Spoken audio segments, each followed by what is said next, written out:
শুক্রবার ভর দুপুরে অগ্নিকাণ্ড এবং তারপর কসবার এই অ্যাক্রোপলিস মলে অগ্নিকাণ্ডের পর আতঙ্ক ছড়ায়। তারপর ঘটনার ৪৫ ঘন্টা অতিক্রান্ত মল কর্তৃপক্ষের সিদ্ধান্ত অনুযায়ী অ্যাক্রোপলিস মল বন্ধ করা হয়েছে এবং সেক্ষেত্রে দাঁড়িয়ে আজ রবিবার শনিও সকালে ছুটির দিন, যেখানে এই ধরনের মলে প্রচুর ভিড় জমে, আজও বন্ধ অ্যাক্রোপলিস মল। আর এই ঘটনায় শুক্রবার থেকে ধারাবাহিকভাবে এই খবরের দিকে প্রতিনিয়ত নজর রেখেছেন অভিরূপা সাহা। এই মুহূর্তে সরাসরি রয়েছেন অ্যাক্রোপলিস মলের সামনে থেকে। অভিরূপা, এই অগ্নিকাণ্ডের পর যে অভিযোগ সামনে এসেছিল যে ফায়ার এক্সিট তা বিভিন্ন জিনিসপত্র রেখে সংকীর্ণ হয়ে গিয়েছিল, বেরোতে অসুবিধে হয়, এই মলের বিভিন্ন ক্ষেত্রে অগ্নি নির্বাপন ব্যবস্থা নিয়ে প্রশ্ন উঠেছিল। এই বিলাসবহুল মল শহর কলকাতা এবং এমনকি এখন মফস্বলেও রয়েছে প্রচুর মল।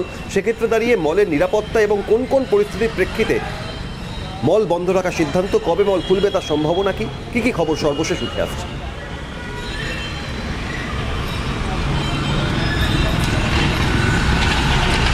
দেখো অভিক, তোমাকে একবার ছবিটা দেখাতে বলবো। গতকালকেই দমকলের তরফ থেকে একটি বিশেষ বৈঠক করা হয় এবং সেখানে উপস্থিত ছিলেন কসবা থানার পুলিশ আধিকারিকরাও এবং মল কর্তৃপক্ষ।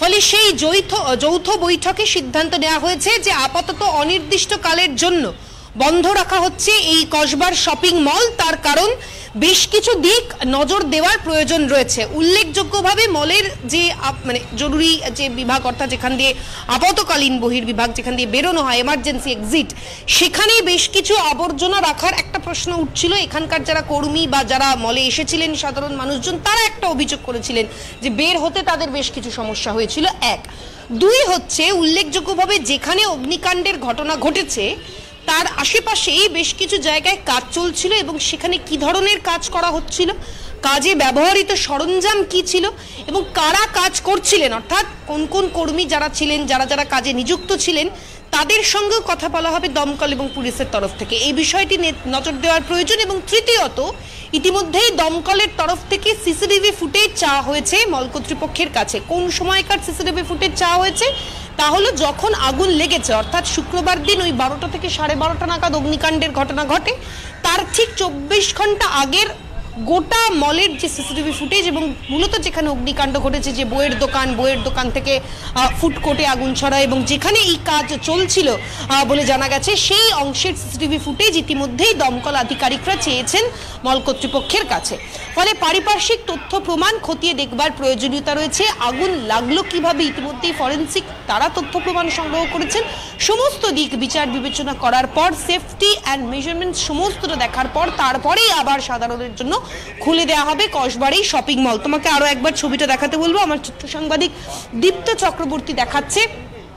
মলের সামনে কলকাতা পুলিশের আধিকারিকদের মোতায়েন রাখা হয়েছে। গতকালকে পর্যন্ত মলের সামনে একটি দমকলের ইঞ্জিন রাখা হয়েছিল, তার কারণ যেহেতু গত পরশু এই অগ্নিকাণ্ডের ঘটনা এবং তারপর যদি কোথাও কোনো ফায়ার পকেট থাকে, কুলিং প্রসেস ডাউন, সেই জন্য একটি ইঞ্জিন ছিল। তবে আজকে সেই ইঞ্জিন নেই, তবে পুলিশ আধিকারিকদের মোতায়েন রাখা হয়েছে। গতকালকেই দমকলের উচ্চপদস্থ আধিকারিকদের মিটিং হয়েছে, যেখানে উপস্থিত ছিলেন ডিজি ফায়ার জগমোহন থেকে শুরু করে দমকল আধিকারিক অধিকর্তা যিনি অভিষেক পান্ডে তিনি, এবং তার সঙ্গে সঙ্গে সিএসসির আধিকারিকরা ছিলেন, কলকাতা পুলিশের অফিসিয়াল যারা কসবা থানার তারাও ছিলেন। ফলে সমস্ত দিক বিচার বিবেচনা করে আপাততভাবে অনির্দিষ্টকালের জন্য বন্ধ রাখা হয়েছে এই শপিং মল।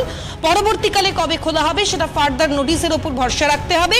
তবে সকাল থেকে একদম মলের সামনে গতকালকেও আমরা দেখেছিলাম বিভিন্ন মলের, অর্থাৎ এই দোকানের যে সমস্ত কর্মী, তাদেরকে বেলা 11টায় আসতে বলা হয়েছিল। তারা ড্যামেজ অ্যাসেসমেন্টস দেখার কথা বলা হয়েছিল।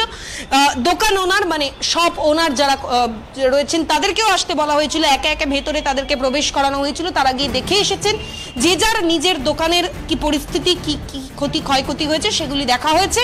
ফলে সব মিলিয়ে আপাততভাবে কসবার যে শপিং মল, সেটা আজকে রবিবার, তুমি যেমনটা বললে যে ছুটির দিন বহু মানুষের ভিড় থাকে, ফলে আপাতত কিন্তু সকাল থেকে সমস্তটাই একেবারে ফাঁকা বলা যেতে পারে। তার কারণ কর্মীরাও আজকে আসছেন না, সব ওনার যারা তারাও আসছেন না।